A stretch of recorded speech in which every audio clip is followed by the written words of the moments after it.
JDS ಅಭ್ಯರ್ಥಿ ನಿಖಿಲ್ ನಾಮಪತ್ರ ಗೊಂದಲಕ್ಕೆ ಸಂಬಂಧಪಟ್ಟ ಹಾಗೆ ಡಿಸಿ ವರ್ಗಾವಣೆಗೆ ಚುನಾವಣಾ ಆಯೋಗಕ್ಕೆ ದೂರು ಕೊಡ್ತೀನಿ ಅಂತ ಇದೀಗ ಸುಮಲತಾ ಹೇಳಿದ್ದಾರೆ, ಹೇಳಿಕೆಯನ್ನ ಕೊಟ್ಟಿದ್ದಾರೆ. ನಿಖಿಲ್ ನಾಮಪತ್ರ ಗೊಂದಲ ವಿಚಾರ ಕೋರ್ಟ್ನಲ್ಲಿ ಪ್ರಶ್ನೆ ಮಾಡ್ತೀನಿ, ಆದರೆ ಆ ಬಗ್ಗೆ ಆಪ್ತರೊಂದಿಗೆ ಚರ್ಚಿಸಿ ನಿರ್ಧಾರ ಮಾಡ್ತೀನಿ ಅಂತ ಮಂಡ್ಯ ತಾಲೂಕಿನ ಗೋರಬಾಲೆಯಲ್ಲಿ ಸುಮಲತಾ ಹೇಳಿಕೆಯನ್ನ ಕೊಟ್ಟಿದ್ದಾರೆ. ಅಧಿಕೃತ ಅಭ್ಯರ್ಥಿಯ ನಾಮಪತ್ರವನ್ನೇ ಸರಿಯಾಗಿ ಹಾಕಿಲ್ಲ, ಸುಮಲತಾ ಹೆಸರಿನವರನ್ನ ನಿಲ್ಲಿಸುವ ಭರದಲ್ಲಿ ಹೀಗಾಗಿದೆ ಅಂತ ಸುಮಲತಾ ಹೇಳಿಕೆಯನ್ನ ಕೊಟ್ಟಿದ್ದಾರೆ. ಮಂಡ್ಯ ತಾಲೂಕಿನ ಗೋರವಾಲೆಯಲ್ಲಿ ಮಾತನಾಡಿದ ಸುಮಲತಾ ಈ ರೀತಿಯಾಗಿ ಟೀಕಾ ಪ್ರಹಾರವನ್ನ ಮಾಡಿದ್ದಾರೆ. ಮಂಡ್ಯ ಕ್ಷೇತ್ರದ ಪಕ್ಷೇತರ ಅಭ್ಯರ್ಥಿ ಸುಮಲತಾ ಇವರು ತಮ್ಮ ಸುಮಲತಾ ಹೆಸರಿನ ಇತರ ಅಭ್ಯರ್ಥಿಗಳನ್ನ ಡುಪ್ಲಿಕೇಟ್ ಅಭ್ಯರ್ಥಿಗಳನ್ನ ನಿಲ್ಲಿಸುವುದರಲ್ಲೇ ಸಿಕ್ಕಾಪಟ್ಟೆ ಗಮನವನ್ನ ಕೊಟ್ಟು ಟೈಮ್ ವೇಸ್ಟ್ ಮಾಡಿ ತಮ್ಮ ಅಧಿಕೃತ ಅಭ್ಯರ್ಥಿ ಬಗ್ಗೆ ಗಮನವನ್ನ ಕೊಟ್ಟಿಲ್ಲ, ಹೀಗಾಗಿ ಈ ರೀತಿಯಾಗಿ ಆಗಿದೆ, ಚುನಾವಣಾ ಆಯೋಗಕ್ಕೆ ದೂರು ಕೊಡ್ತೀನಿ, ಕೋರ್ಟ್ನಲ್ಲೂ ಕೂಡ ಪ್ರಶ್ನೆ ಮಾಡ್ತೀವಿ, ಆದರೆ ಈ ಬಗ್ಗೆ ಬೆಂಬಲಿಗರೊಂದಿಗೆ ಆಪ್ತರೊಂದಿಗೆ ಚರ್ಚಿಸಿದ ಬಳಿಕ ಅಂತಿಮ ನಿರ್ಧಾರ ಅನ್ನುವಂಥ ಮಾತನ್ನ ಸುಮಲತಾ ಅಂಬರೀಶ್ ಅವರು ಮಂಡ್ಯದ ಗೋರಬಾಲೆಯಲ್ಲಿ ಮಾತನಾಡ್ತಾ ಹೇಳಿಕೆಯನ್ನ ಕೊಟ್ಟಿದ್ದಾರೆ.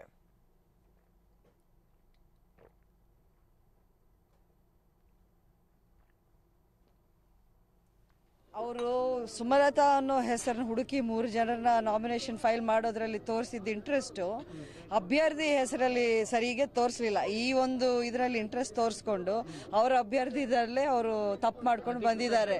ಯಾಕಂದ್ರೆ ಅವ್ರ ಕಾನ್ಸಂಟ್ರೇಷನ್ ಎಲ್ಲ ಈ ದಿಕ್ಕಿಗೆ ಆಗ್ಬಿಟ್ಟಿತ್ತು. ಯಾವ ಥರ ಮೋಸ ಮಾಡಬೇಕು, ಯಾವ ಥರ ದಿಕ್ಕು ತಪ್ಪಿಸ್ಬೇಕು ಅನ್ನೋ ಒಂದು ಇಂಟ್ರೆಸ್ಟಲ್ಲಿ ಯಾವುದರಲ್ಲಿ ಇಂಟ್ರೆಸ್ಟ್ ತೋರಿಸ್ಬೇಕು ಅದನ್ನೇ ಸ್ವಲ್ಪ ಮಿಸ್ಟೇಕ್ ಮಾಡಿದ್ದಾರೆ. ಹೌದು, ಡೆಫಿನೆಟ್ಲಿ ನಾನು ಅದನ್ನೇ ರಿಕ್ವೆಸ್ಟ್ ಮಾಡ್ತೀನಿ. ಯಾಕೆಂದರೆ ಈಗಾಗಲೇ ಹಾಸನದಲ್ಲಿ ಇನ್ನೊಂದೆರಡು ಕಡೆ ಡಿಸ್ಟ್ರಿಕ್ಟ್ಸಲ್ಲಿ DC-ನ ಟ್ರಾನ್ಸ್ಫರ್ ಮಾಡಿದ್ದಾರೆ.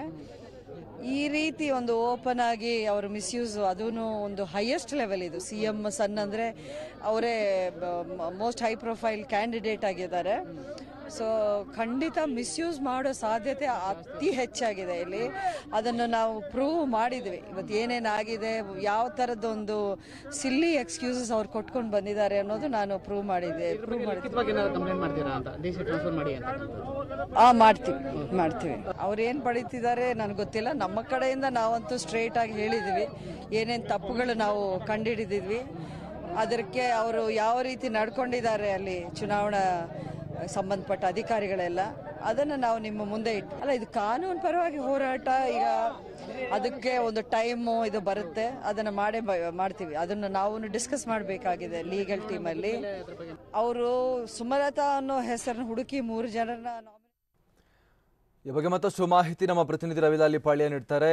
ರವಿಲಾಲಿ ಪಾಳ್ಯ, ಸುಮಲತಾ ಅಂಬರೀಶ್ ಅವರು ಸಾಕಷ್ಟು ವ್ಯಂಗ್ಯವಾಗಿ ಹೇಳಿದ್ದಾರೆ, ನನ್ನ ಹೆಸರಿನ ಇತರ ಪ್ರಾಕ್ಸಿ ಅಭ್ಯರ್ಥಿಗಳನ್ನ ಹುಡುಕೋದ್ರಲ್ಲೇ ಟೈಮ್ ವೇಸ್ಟ್ ಮಾಡಿ ಇವರು ತಮ್ಮ ಅಧಿಕೃತ ಅಭ್ಯರ್ಥಿ ಬಗ್ಗೆನೇ ಸರಿಯಾಗಿ ಗಮನ ಕೊಟ್ಟಿಲ್ಲ, ಹೀಗಾಗಿ ಎಡವಟ್ ಮಾಡ್ಕೊಂಡಿದ್ದಾರೆ ಅನ್ನುವಂಥ ಮಾತನ್ನ ಹೇಳಿದ್ದಾರೆ. ಜೊತೆಗೆ ಕಾನೂನು ಹೋರಾಟದ ಬಗ್ಗೆ ಚರ್ಚೆ ಮಾಡಿ ನಿರ್ಧಾರ ಅನ್ನುವಂಥ ಮಾತನ್ನ ಕೂಡ ಹೇಳ್ತಾ ಇದ್ದಾರೆ. ರವಿ, ಮತ್ತು ಸರ್, ಏನು ಸುಮಲತಾ ಹೆಸರಿನ ಈಗ 4 ಅಭ್ಯರ್ಥಿಗಳು ಕಣದಲ್ಲಿದ್ದಾರೆ. ಮಂಡ್ಯದಲ್ಲಿ ಬೆಳಗ್ಗೆ ಪ್ರೆಸ್ ಮೀಟ್ ಮಾಡಿ ಆದ ನಂತರ ಮಂಡ್ಯ ತಾಲೂಕಿನ ವಿವಿಧ ಹಳ್ಳಿಗಳಲ್ಲಿ ಸುಮಲತಾ ಅವರು ಪ್ರಚಾರವನ್ನ ನಡೆಸ್ತಾ ಇದ್ದಾರೆ.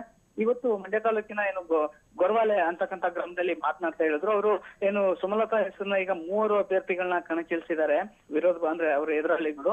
ಅದ್ರಲ್ಲಿ 3 ಅಭ್ಯರ್ಥಿಗಳನ್ನ ನಿಲ್ಸಿರ್ತಕ್ಕಂಥ ತೋರಿಸಿರ್ತಕ್ಕಂಥ ಆಸಕ್ತಿನ ಅವರ ಅಧಿಕೃತ ಅಭ್ಯರ್ಥಿಗೆ ತೋರಿಸಿದ್ರೆ ಅವರ ನಾಮಪತ್ರದಲ್ಲಿ ಯಾವುದೇ ರೀತಿಯಾದ ಗೊಂದಲ ಉಂಟಾಗ್ತಿರ್ಲಿಲ್ಲ ಅಂತಕ್ಕಂಥದ್ನ ವ್ಯಂಗ್ಯವಾಗಿ ಮಾತನಾಡಿದ್ದಾರೆ. ಹೀಗಾಗಿ ಆ ಮೂಲಕ ಅವರು ಸಾಕಷ್ಟು ತಲೆ ಕೆಡಿಸ್ಕೊಂಡು 3 ಅಭ್ಯರ್ಥಿಗಳನ್ನ ನಿಲ್ಸಿದ್ದಾರೆ ನನ್ನ ವಿರುದ್ಧ ಅಂತಕ್ಕಂಥದ್ದು. ಅಂದ್ರೆ ಈಗ ನೇರವಾಗಿ ಫೈಟ್ ಮಾಡ್ಲಿಕ್ಕೆ ಸಾಧ್ಯ ಇಲ್ಲದೆ ಈ ರೀತಿ ಹಿಂಬಾಗಿಲಿನಿಂದ ಪ್ರಯತ್ನ ಮಾಡ್ತಾ ಇದ್ದಾರೆ ಅಂತಕ್ಕಂಥ ವಿಚಾರನ ಕೂಡ ಹೇಳಿದ್ರು.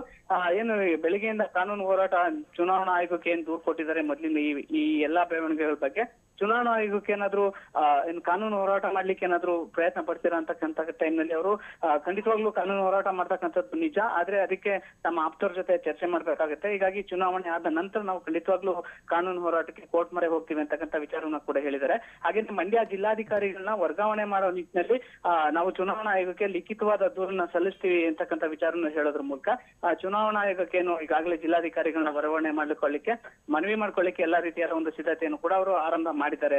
Amar Prasad, thank you Ravi.